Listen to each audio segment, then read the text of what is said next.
July 1947, Roswell, New Mexico. Wreckage found in the desert outside this small town is believed by many to be a UFO. The question is, are UFOs real? The answer is yes. For years, controversy has grown about what really happened here that summer night. Now, a decorated ex-U.S. Army intelligence officer has made a remarkable claim. He says that not only are UFOs real, but that the U.S. military harvested advanced technology from them. He knows this, he says, because he held the technology in his hands and saw alien bodies from the Roswell crash. The humanoid-type body came from the Roswell area where there was a crash in 1947. Why should we believe him? Because of the man that he was, the years of service that he dedicated to the United States of America, and the fact that he was considered one of the top military men in his field. Who is this person? What did he do in the past? What were the things that he has said in the past that have come to fruition? According to Lieutenant Colonel Philip Corso, he was responsible for bringing alien technology to military labs and civilian scientists. And they used it to make lasers, fiber optics, integrated circuits, night vision image goggles, and bulletproof vests. We are looking at crashed flying saucers, or ones that are shot down, and we're trying to figure out how they work. Others are skeptical that alien technology jump-started the military-industrial complex. That's a peculiar kind of lack of self-confidence in human ingenuity. I found that Philip Corso wasn't telling the whole truth about a number of things. Is Philip Corso's story the fantasy of one ambitious intelligence officer? Or does he confirm that a UFO did crash at Roswell in 1947, and that it launched a secret military program to push alien technology into mainstream development?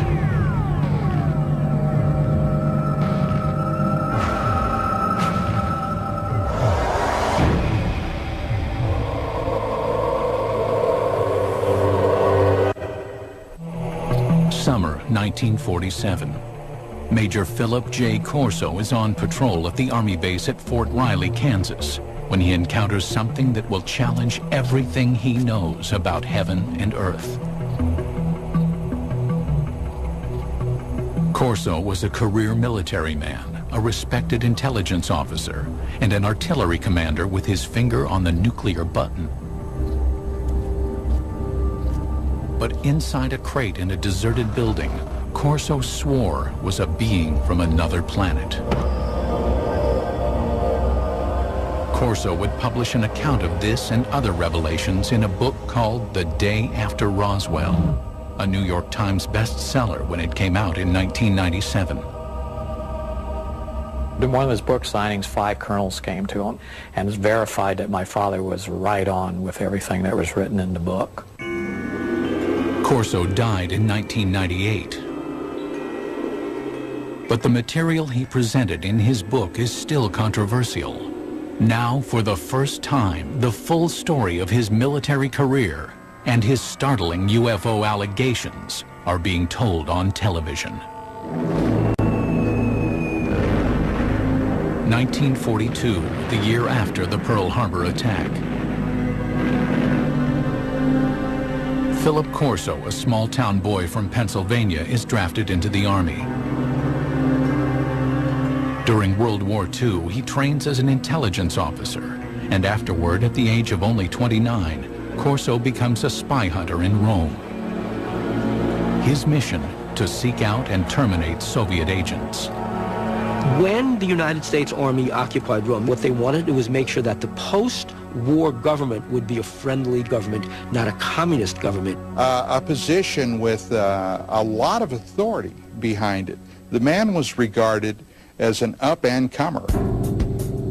By April of 1947, Corso returns to the United States for additional training at the U.S. Army's Intelligence School at Fort Riley. 3 months later, in July 1947, comes that fateful night when he claims he has the encounter that shakes him to his core. 32-year-old Corso is the post-duty officer, an assignment that puts him in charge of security at the base. That evening, Fort Riley is buzzing with rumors.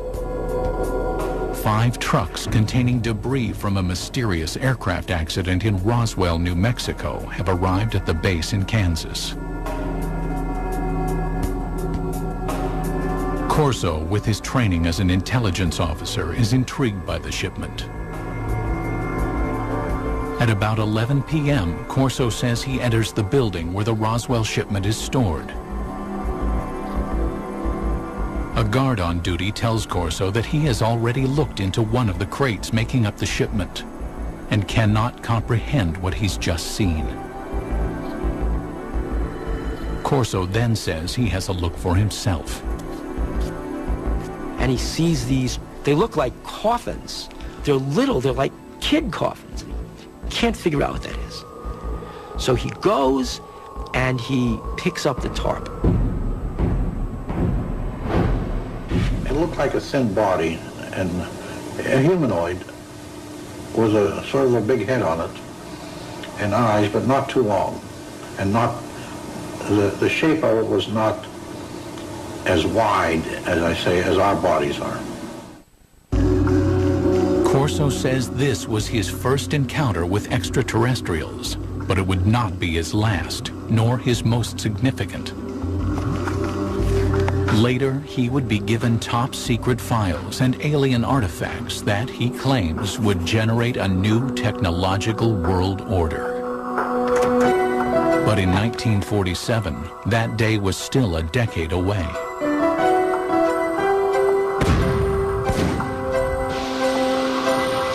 The outbreak of the Korean War in 1950 puts a hold on Philip Corso's ruminations on extraterrestrial beings. Corso joins General Douglas MacArthur's staff as an artillery targeting specialist for UN forces. After the 1953 armistice, he remains in Asia, serving as an intelligence officer repatriating American and Allied prisoners of war. I came to know Phil Corso because he had been a special projects officer in the Far East Command for prisoners of war under MacArthur, and then later held the same role and capacity for the National Security Council as a staffer in the Eisenhower White House. According to his military records, in July of 1953, Corso is promoted to the rank of lieutenant colonel. He says he is a trusted advisor to President Dwight D. Eisenhower, informing him of what Corso asserts is rampant KGB infiltration within the CIA. And Corso was screaming about this in the National Security Council to Eisenhower. Corso states that Eisenhower rewards him with his own combat command. In 1957, military records confirm Corso is placed in charge of an artillery battalion at Red Canyon Missile Range.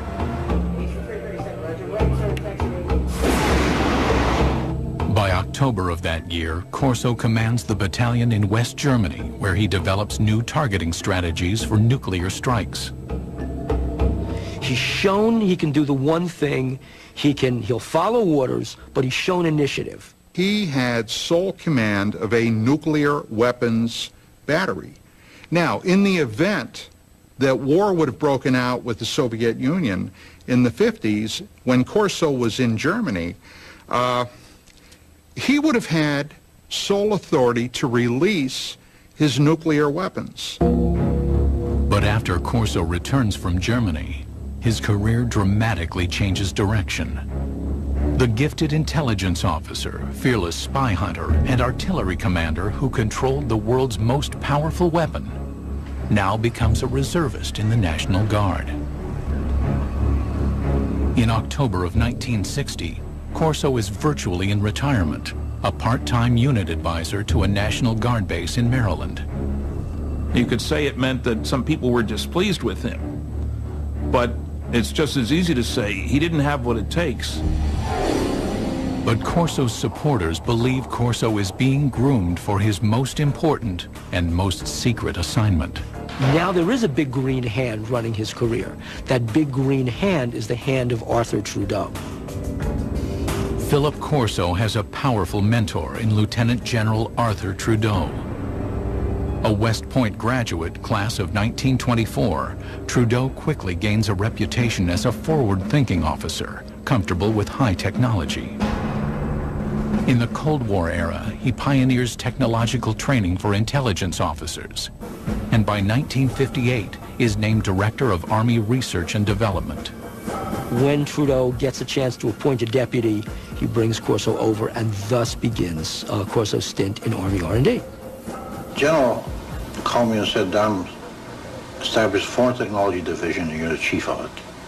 And you got an office down next floor under me." Through this point in his career, Corso's Army job history is easily verified by examining military records. Look, he did work in the Pentagon. His office was there. I have the roster. And he worked for General Trudeau, and he certainly knew him well. There's no question about that. But after his Pentagon appointment, the paper trail of his career is harder to follow, and his assertions more difficult to confirm. Corso wrote that his Pentagon job entailed analyzing foreign military hardware, such as helicopter armament developed by the French, or the British military's vertical takeoff and landing fighter. Then the technology would be reverse engineered. The military has had, over the years, a number of projects where enemy technological devices have been recovered by American forces. So one of Corso's jobs was to get this foreign technology, this French technology, and reverse engineer it. And then if they had something good, fed into our own technological timeline. Reverse engineering plays a significant role in the spycraft of the Cold War era. The Soviets used captured American Sabre jets to reverse engineer U.S. technology, and the U.S. captured Soviet MiGs to reverse engineer Soviet technology. But if Corso's routine job involves examining technology from abroad, his task would soon change. Sometime after July 20th, 1961, Corso claims that General Trudeau calls him into his office and gives him an astounding directive. Examine technology captured from the 1947 alien spaceship crash in Roswell, New Mexico. Trudeau has a filing cabinet delivered to Corso's Pentagon office. Inside, Corso says, is proof positive of aliens visiting Earth and alien technology that Corso insists he will use to change the world.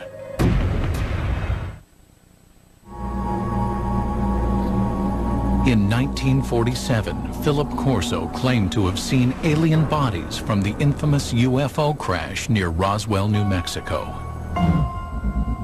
Corso's description is consistent with those who claim to be eyewitnesses to the crash. The aliens, according to these witnesses, were 4 small human-like beings with 4-fingered hands, thin legs and feet, an oversized head, and large almond-shaped eyes. These descriptions purportedly appear in these classified documents prepared by government investigators. To this day, the documents have not been authenticated.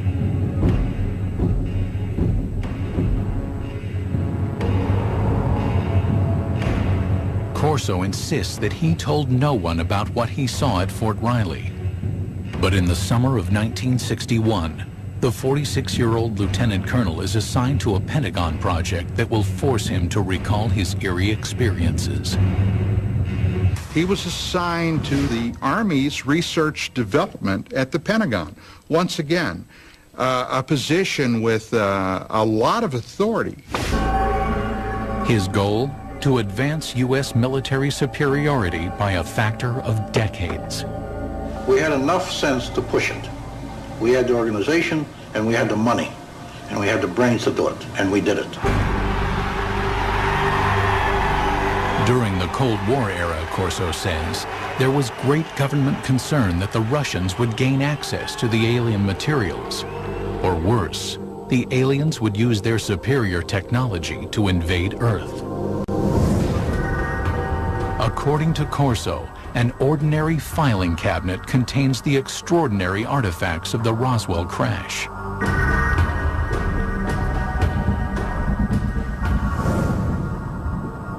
A piece of super strong metallic cloth. Corso contends it may have protected the alien pilots in their spacecraft. A tube that appears to shoot a searing red light. Corso thinks it might be a surgical instrument or a weapon. An alien-made headband that, according to his military reports, might have been used to transmit thoughts or control the alien craft. An imprinted set of miniaturized circuits, perhaps a prefabricated microcircuit.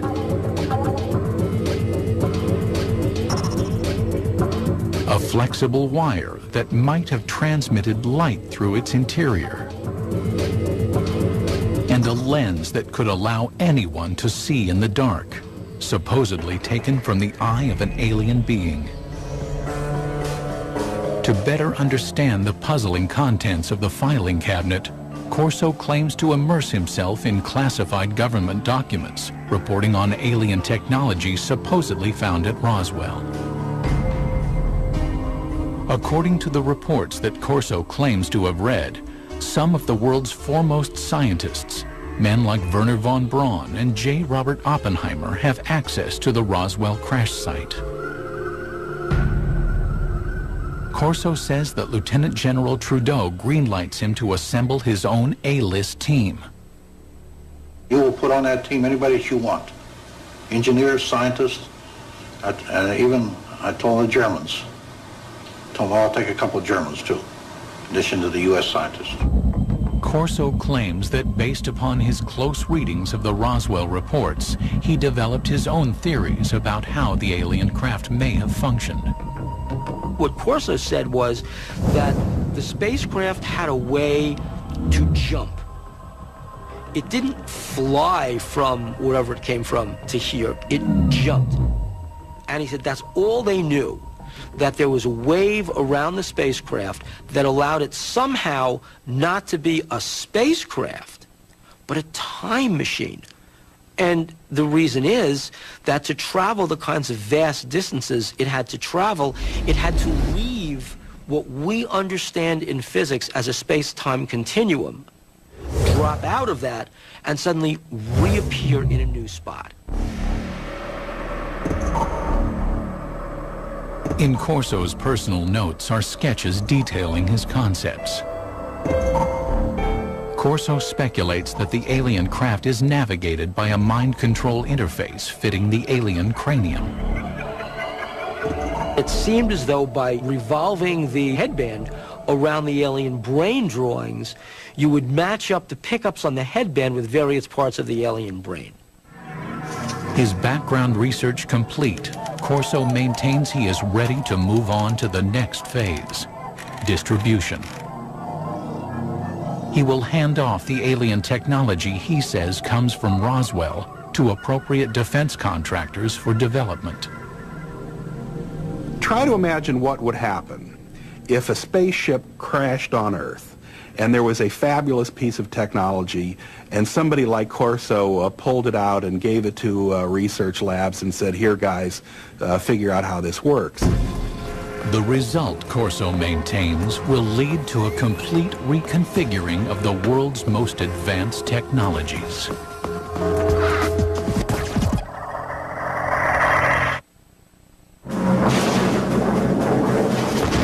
In the early 1960s, America's military might is directed toward fighting the Cold War. Lieutenant Colonel Philip Corso wants to bring alien technology from Roswell into the fray. By the end of the summer of 1961, he maintains that he begins to contact military weapons labs about his alien artifacts. Now, the Army laboratories also had civilian scientists there, And they developed this relationship of handling classified material. Phil Corso felt very comfortable working through the Army laboratories to the civilian scientists because the clearances were all taken care of by the laboratory.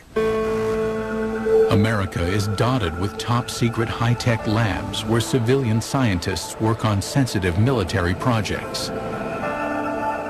Los Alamos, home of the Manhattan Project, is perhaps the most famous. But in 1961, Fort Belvoir in Virginia is quietly working on a decade-long project to develop night vision engineering. Corso claims he makes this lab the first he approaches with alien technology. In order to get these things reverse engineered properly, you couldn't just take this to a Radio Shack. I mean, it had to go to a place where somebody would understand the technology. According to Corso, Roswell eyewitnesses report that the alien craft has image-intensifying technology. If one went inside the ship and looked out, the world outside would look as bright as day, even at night. There is also, according to Corso, a lens taken out of an alien's eye that has light-enhancing properties. No one knows how the two are related, says Corso, but he knows their potential value. Corso maintains that by the late summer of 1961, he helps researchers at Fort Belvoir by showing them the alien light-enhancing lens and possibly other light-enhancing technology from the Roswell craft.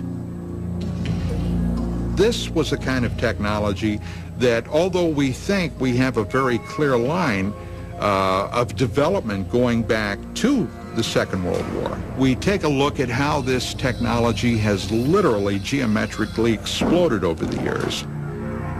Now, can this be attributed to this technology that was picked up at Roswell, according to Corso? Well, according to him, it can be. Corso says he wasn't able to further develop the alien mind control interface. His theory was that it would only function with an alien brain. But this momentary setback, he claims, didn't forestall development of another Roswell artifact, an imprinted circuit of mysterious design. We also had a little charred chip. Small thing, maybe 3/8 of an inch square, two threads coming out, and a little one in the center with thin wires. These came from Roswell. We didn't know exactly the function of these integrated circuits, but we suspected that these were circuits, electrical circuits. Corso asserts that he brings the object to Bell Labs, which had developed the transistor 14 years earlier. He says scientists there were able to analyze and later recreate the alien microchip. What would happen if something like that were to occur? Well, what would happen is, in a very short time, the world would be transformed radically. There's no doubt that after the development of the integrated circuit in the early 1960s, the world is transformed. Electronic devices from the cell phone to the laptop computer become reality. Corso claims the Roswell microchip was supposedly damaged from the crash, but that in his possession is another alien object, this one apparently fully functioning. He knows from reports that when people were shining this thing around, it caused burning on the surfaces that it was aimed at. Corso says he reads classified military reports speculating that the artifact from Roswell, apparently capable of burning holes in walls, is some kind of cutting tool, perhaps used for surgery. At Hughes Aircraft from the late 1950s into the early 1960s, researchers have been working on what would become the first laser tracking and targeting devices for military aircraft. But engineers have run into a snag in their efforts to create a practical device. That is, Corso asserts, until he shows them the alien cutting tool. It did accelerate after 1960-61 because people figured out new ways to make lasers. And as the science advanced, the engineering advanced. Corso's filing cabinet reportedly contains another treasure from the Roswell trove. It was glass tubes. And they emitted different color lights. And those were sent to Bell Laboratories. From that was one of the greatest advancements I think we have today, came out in fiber optics. Many UFO researchers theorize that the spacecraft had no wiring because it was fitted instead with fiber optic cable. Transmitting information with light happens to be an old technology. It dates back to one of the pioneers of the telephone, Alexander Graham Bell, who experimented with a device he called the photophone in 1880. Most people have never heard of it, but back in his day, serious scientists thought that the photophone was a more impressive invention than the telephone. The photophone was a way that you could transmit a voice signal over a beam of light. Corso's research tells him that data transmission via light had failed because scientists could not direct a beam of light around corners. But Corso contends that the Roswell artifacts might hold the answer. They were looking at this glass fibers and say, wow, the light actually turns a corner. How can light go in curves? And then they concluded the reason for that was because it had a cladding wrap on it. The cladding was the key discovery you had to make in order to make fiber optics work. Although it would not be until the 1970s that fiber optics were in general use, UFO researchers believed that the cladding wrap on the alien artifact, an outer covering on the fiber that guided the light, made it possible for earthly fiber optics to advance. Corso also says he examined some curious super strong fibers that his military reports claim come from the aliens' flight suits. The first thing of the fabric that amazed me was a thread that I couldn't cut with a razor blade. Just a thread. In his book, Corso offers a theory about the fibers composing the alien flight suits. The alien bodies, probably the more vulnerable aspects, were protected from what had to be incredible energies by the super tenacity of the fabric, which somehow formed a shield. And Corso said they didn't put these on, they were woven around them. In other words, they spun them like a cocoon. According to Corso, he wonders if these super strong fibers could be developed into super strong bulletproof shields for law enforcement and military use. Corso said that the Army tried to bring it to the University of Colorado to try and fabricate this technology. The mid-1960s saw great advances in super strong fabrics that used polymer technology, the type of molecules that Corso claimed were present in his alien fabric. In 1965, Kevlar was invented, a fabric that would be used in bulletproof vests. More proof, according to Corso, of the impact of alien technology. There's no denying that the period Corso works in the Pentagon coincides with a period of rapid technological growth in the United States. Corso's supporters say alien technology played a role, but others see things very differently.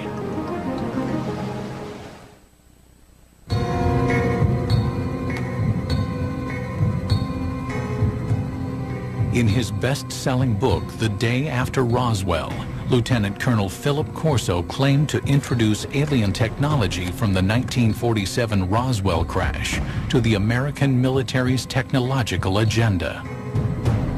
But others say that the scientific leaps of the 1960s were not made by one hero, and not with the help of aliens. It's nice to think in terms of one heroic person leading us into the new world of far-out technology learned from saucers. That sounds great.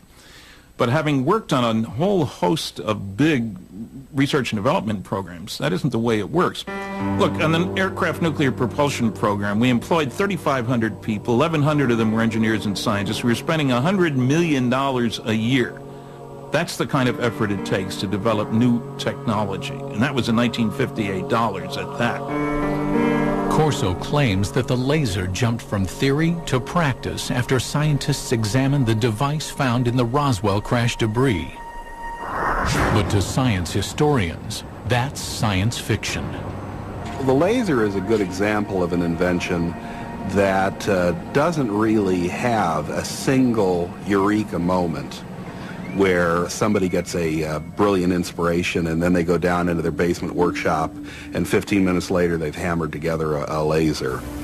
The laser really began back in 1951 when a physicist from Columbia University was taking a walk in Washington.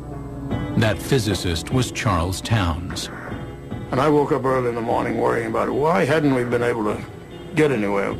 It was before breakfast, so I went out and walked out in the park, sat down in the park. Suddenly I said, hey, wait a minute. We can get a whole collection of molecules all in excited states with excess energy. And I wrote down the numbers to see now, could I make it oscillate? And it took him 2 years and $50,000 in government grants before he could come up with the very first barely operable microwave laser. The first laser device used microwaves rather than light. The light-emitting version wasn't functional until 1960, 9 years after Professor Towns jotted down his notes. As for aliens jump-starting the process, No, aliens had nothing to do with the technology of the laser, nor do I.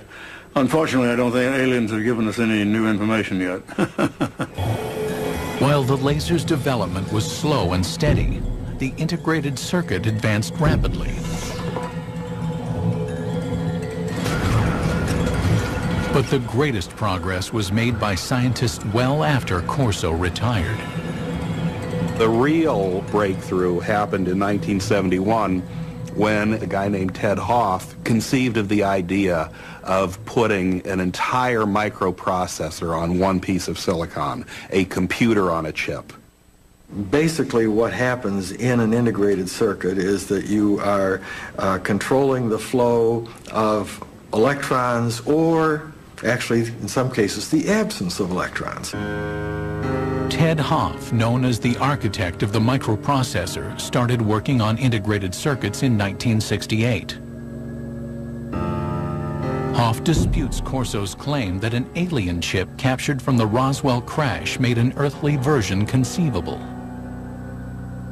If you have a crash scenario, there's presumably damage done, and that damage may make the device even harder to analyze. And even if you had the device, you'd really want a context. If you had seen this device in those days and had no context to put it in other words, what's it used for, you'd even have less chance of understanding it. Hoff also says that to reverse engineer an integrated circuit, as Corso claimed happened in 1961, you would need a scanning electron microscope, which was not invented until 1966.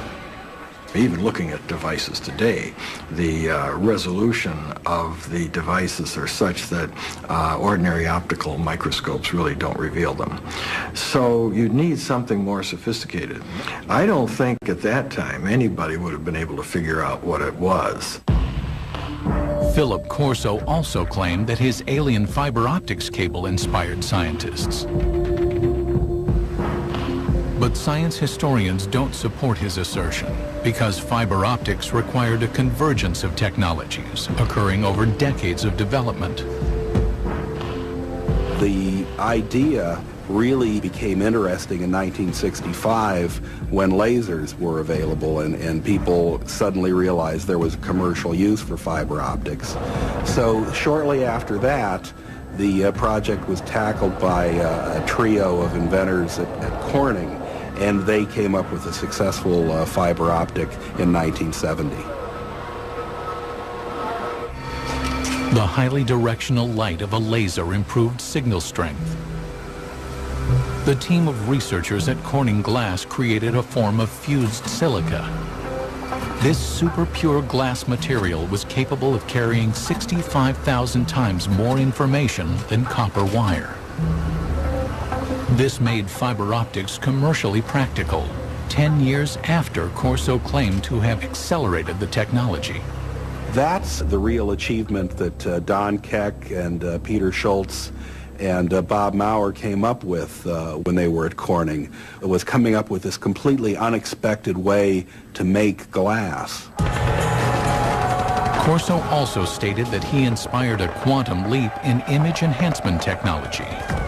But science historians say the technology of turning night into day was also decades in the making. Progress increased so incrementally. It goes all the way back to the 1940s when image intensifying radar scopes were issued to Allied troops in the Pacific Theater. The first night vision gear employed thermal imaging. Developed by the Germans during World War II, it brought heat energy into the visible spectrum using an infrared light and a receiver. Then, by the early 1960s, William Spicer, a Defense Department researcher, had created image intensification technology. Fort Belvoir scientists built upon his work. Image intensification requires no additional light. Functioning like a radio receiver for light waves, it amplifies existing light. Today's image intensifiers are small enough to be worn as goggles and are capable of amplifying light by a factor of 35,000. Scientists suggest that if Corso really had an alien image enhancer, showing it to researchers in the 1960s did little to advance the technology's measured progress. The engineering that was required just progressed at a very slow rate. Making night vision work was largely the result of really brilliant engineering. Finally, according to technology experts, Corso's super tenacity fibers came not from alien spacesuits, but from years of research by a scientist named Stephanie Kwolek, who worked at the DuPont Company. She learned how to organize super strong chains of atoms in 1965, and by 1971, Kevlar was on the market. The theory that something like Kevlar came off a flying saucer strikes me as being insulting to someone like Stephanie Kwolek, who poured enormous amounts of effort, years of her life, tremendous dedication and brain power went into cracking the secrets of nature. Furthermore, some skeptics insist Lieutenant Colonel Corso simply didn't have the technical background to run a reverse engineering program. I read something he'd written years ago and found that it was not high-tech. I worked for General Electric, Westinghouse, General Motors, TRW Systems, McDonnell Douglas, with lots of technical people. I'm a physicist myself. And I saw nothing in what Corso had written that gave any indication of his having the knowledge, the skills, the talent, the background to handle stuff like this and get it into industry. Corso had an answer to this objection, claiming that his team of A-list scientists helped him interpret the Roswell cache. I didn't have the training or the background for something. You know, they got highly technical. But fortunately, the German scientists were there. I knew von Braun, and I knew Hermann Obert. Obert was a man that said we've been helped. And we had to keep it quiet to protect our budget, protect our organization. For doubters, there is also the issue of Corso's rank. A lieutenant colonel, some argue, wouldn't be running things as Corso claimed he was. I think an indication of his value to the military would have been given by the fact that he was not a full colonel, despite all his years in service. But others stand by Corso's assertions, particularly those who say they're familiar with the way the U.S. military functions. back in those days, you know, a lieutenant colonel had a lot more authority and position than a lieutenant colonel today has. And even today, you've got lieutenant colonels doing quite a bit of the important tactical and even strategic planning and operation. The History Channel contacted the military contractors Corso claims to have worked with, and all say there was no alien involvement in the technologies Corso says he jump-started. No memos, directives, or paperwork of any kind exist to directly support Corso's assertions about reverse engineering alien technology. But Corso's supporters say there is no paper trail for a very good reason.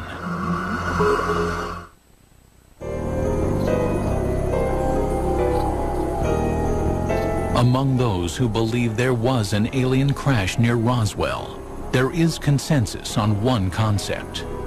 The U.S. government systematically suppressed the truth.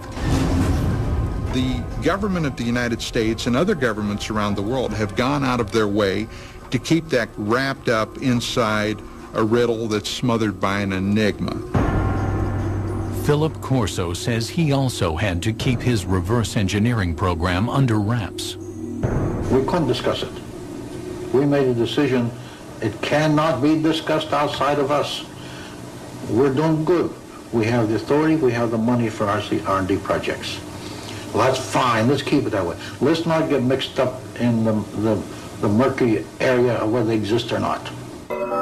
As for Corso's contributions to the advancement of science, skeptics say that the technology he claimed to have pushed forward was ready to emerge anyway. As proof, they offer up the mind control headband, one alien technology that Corso did not claim to develop. Today, it's well on its way to becoming a reality without his help. Since the 1970s, scientists have been experimenting with using EEG readouts of brain waves to provide feedback and change behavior.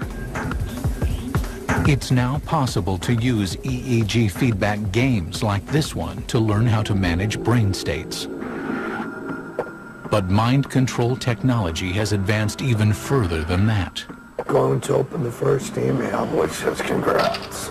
It says in 2004, researchers received FDA approval to test tiny brain implants designed to allow disabled people to control computers using their thoughts. Next, I'm going to paint a circle.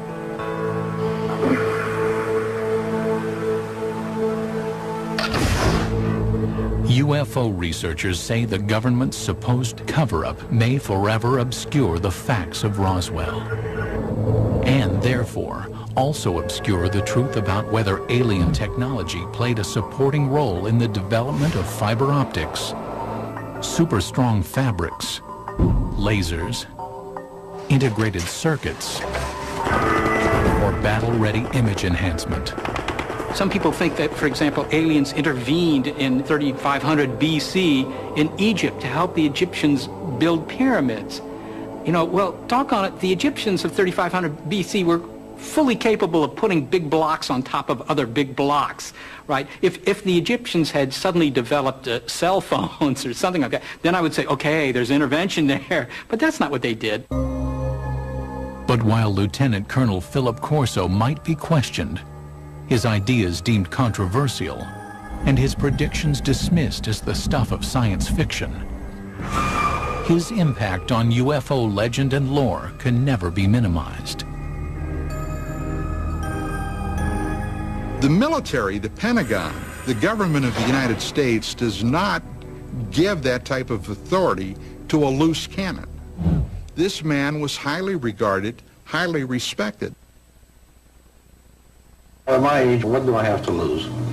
I have to let my grandchildren and my children know this, because how long will I be around yet? And when I go, it goes with me. There must have been many days that Philip Corso said to himself, why me? Why do I have this information? And again, I think that's one of the things that probably plagued him for so many years. It's pretty difficult to keep a secret like that within yourself. Even today, Only 10% of the story is told, my father says. The rest is classified.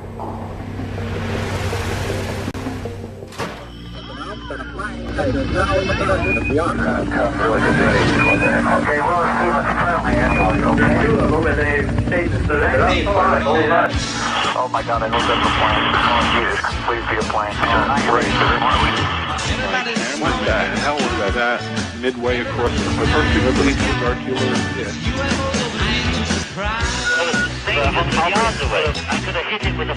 History, the first time we're studying something that's studying us. Another plane, something fired a beam of light during a circle, you can imagine, circling our warhead. Fired another warhead.